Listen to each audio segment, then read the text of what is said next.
भागवती कथा का आज तृतीय दिवस। शौनकादि मुनियों ने सुत जी से 6 प्रश्न किया है। मुनिवर,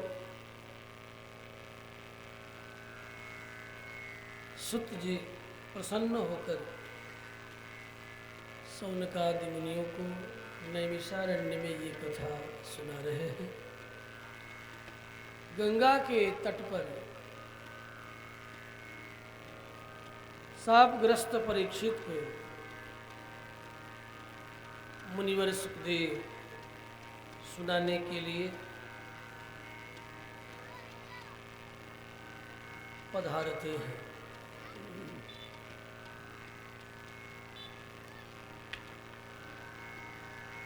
बात तब की है जब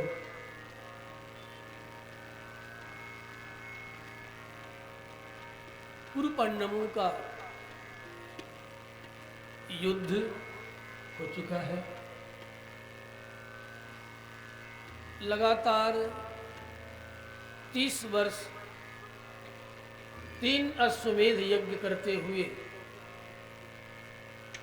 राजा युधिष्ठिर राज्य का संवहन संपादन धर्म पूर्वक कर रहे हैं। आज भारत का सौभाग्य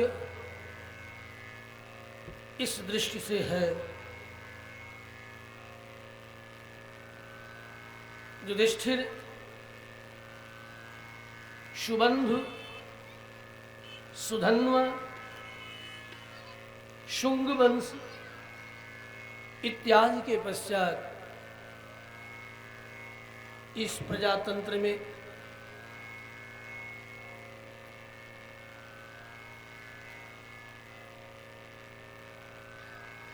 संविधान के रीति का अनुसरण करते हुए वर्तमान शासक धर्म का प्रवर्तन भी हो, भारतीय संस्कृति संस्कार कला और सबसे अधिक भारतीय स्वाभिमान की रक्षा हो। जिसका स्वाभिमान नहीं उसका कोई अस्तित्व नहीं होता।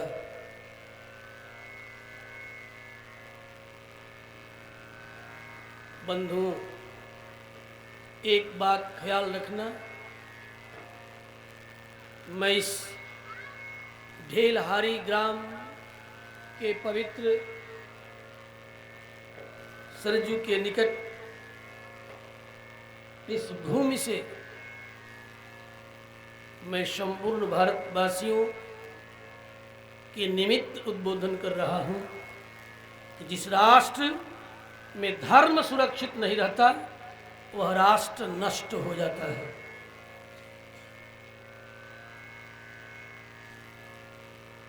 राज्यस्य मूलम किम, राज्य का मूल क्या है? बता सको तो बताओ। भारत का कोई भी राजनीतिज्ञ वर्तमान का, और यदि तुम समाजवादी हो तो लोहिया को पढ़ो। मैं कहूँगा आज के राजनीतिज्ञों को लोहिया को खूब श्रवण करना चाहिए, खूब चबाओ तो पता लगे। उनका एक वाक्य जो उन्होंने संसद में बोला था, दीर्घकालिक राजनीति पर यदि तुम कायम रहना चाहते हो तो धर्म दीर्घकालिक राजनीति है। धर्म इज पॉलिटिक्स, धर्म ही पॉलिटिक्स है। Nothing anythings in your world. और इस बात को ईसाई अच्छी तरह 2000 वर्षों से प्रवर्तन होते ईसाइयों को हुआ, वो अच्छी तरह समझता है और मोहम्मदी तो तलवार के बल पर ये समझाने के लिए खड़ा है। ध्यान रखना। इसलिए सेकुलर की कीड़ा, सेकुलर का पिशाच हम महात्माओं से जरा तंत्र मंत्र करा लो, वो पिशाच उतर जाए। बहुत भयंकर पिशाच है। Secularity is the ghost. इस पिशाच से बचे रहना, धर्म का अनुसरण करना। इस संबंध में मैं आधुनिक भारत का निर्माता 2500 वर्ष पूर्व ईसा से लगभग 600-350 वर्ष पूर्व चाणक्य के वाक्यों का स्मरण करता हूँ। राज्य से मूल इस प्रसंग में युधिष्ठिर के प्रसंग में स्मरण कर रहा हूँ, जिन्होंने युद्ध से कभी पीठ नहीं दिखाया। द्रौपदी समझ बैठी कायर है युधिष्ठिर, युधिष्ठिर कायर नहीं है। युधिष्ठिर केवल द्रौपदी का पति ही नहीं, भारत का सम्राट भी है। इसलिए अनेक कर्तव्य होता है राजा का। राजा केवल एक स्त्री का पति नहीं होता, केवल एक स्त्री के स्वाभिमान की रक्षा करना उसका धर्म नहीं, संपूर्ण प्रजा ही उसके लिए स्त्री के तरह उसकी मर्यादा, उसकी अस्मिता, उसका धर्म की रक्षा करना एक राजा का कर्तव्य। स्त्री के तरह, जिस तरह स्त्री का देखभाल एक पति करता है, प्रतिक्षण अपनी नजरों के सामने उसका देखभाल करने की आकांक्षा रखता है, उसी तरह एक राजा का धर्म है प्रजा, राष्ट्र उसी प्रकार पालन के योग्य होता है। बंधुओं, ध्यान देना,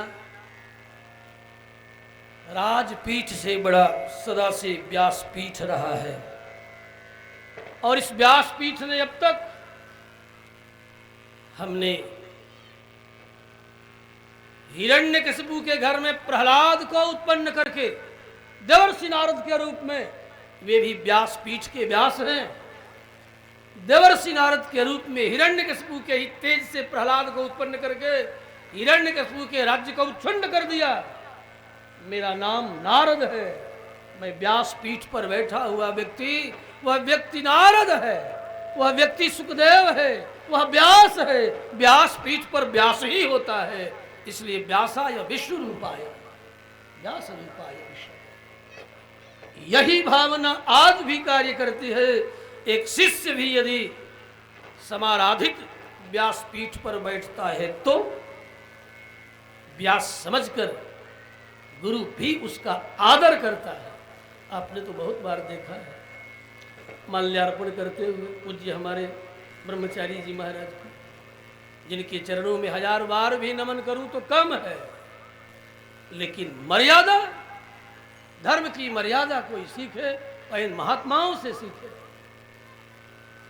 और तब इन आचार्यों के प्रति, इन गुरुजनों के प्रति हृदय कृतज्ञता से उनके चरणों की धूल में लोटपोट हो जाता है।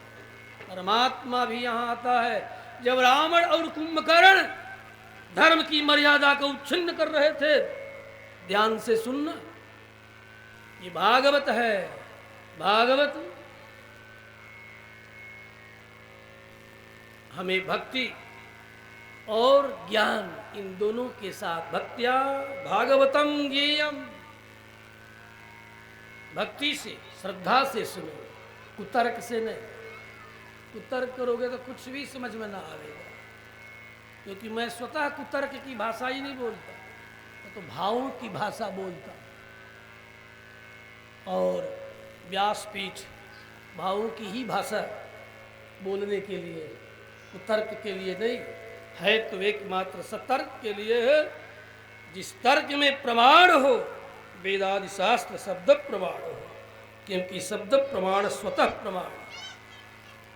समाधि से व्युत्थान करने वाला महर्षि भी, साधक भी शब्द प्रमाण से विपरीत जा सकता है, लेकिन वेदादि शब्द प्रमाण कभी भी धर्म से विपरीत नहीं जा सकते। ख्याल रखना, मैं समाधि तक की बात कर रहा हूं।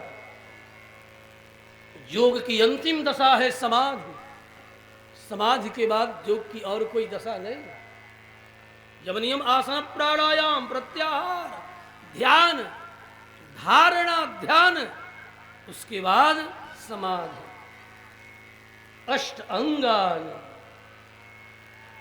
योग के 8 अंग। योगः चित्त वृत्ति निरोधा, चित्त के वृत्तियों का निरोध। भगवान की कथा, उनके भक्तों की कथा सुनते ही चित्त की वृत्तियां ठहर जाती हैं। और जब तक चाहो तब तक सुनते रहो, जब तक चाहो तब तक कहते रहो। चित्त की वृत्तियां ऐसी निरुद्ध होगी कि दुनिया की कोई भी व्यथा तेरे चित्त में आक्रांत नहीं कर सके। अस्तु।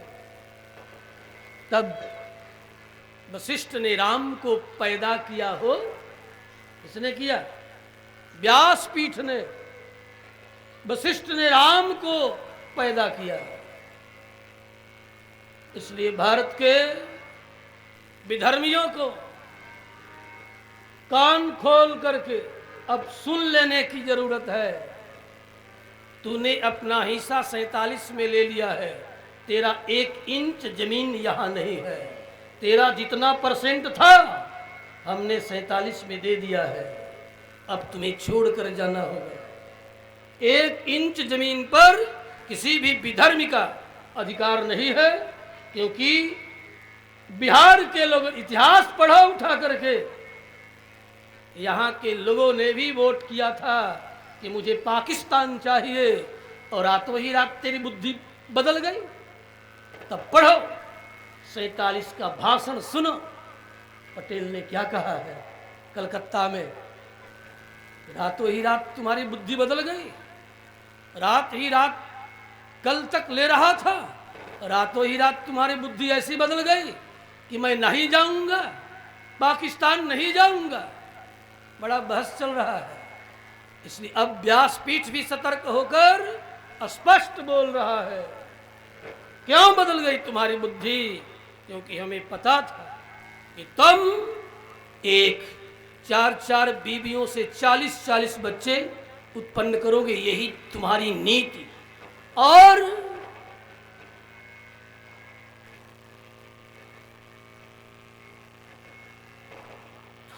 हमारे दो का पाठ इन विधर्मियों के चरणों के में नाक रगड़ने वालों ने तेरे लिए हमारे दो लाया, और तुम 1 और 4 बीवियां, उसके 40 बच्चे। ध्यान से सुनो, और मैं तो कहूंगा कि बार बार ये सुना जाएगा, इसीलिए मैं बोल रहा हूं। ये मत सोचना कि ढेलहारी के लोग केवल सुन रहे हैं।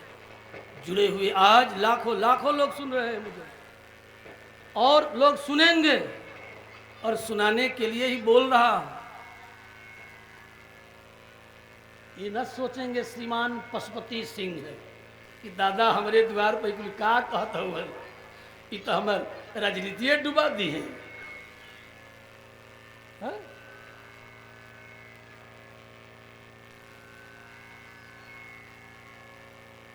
जो अपने धर्म का नहीं होता वो किसी का नहीं होता। ध्यान देना।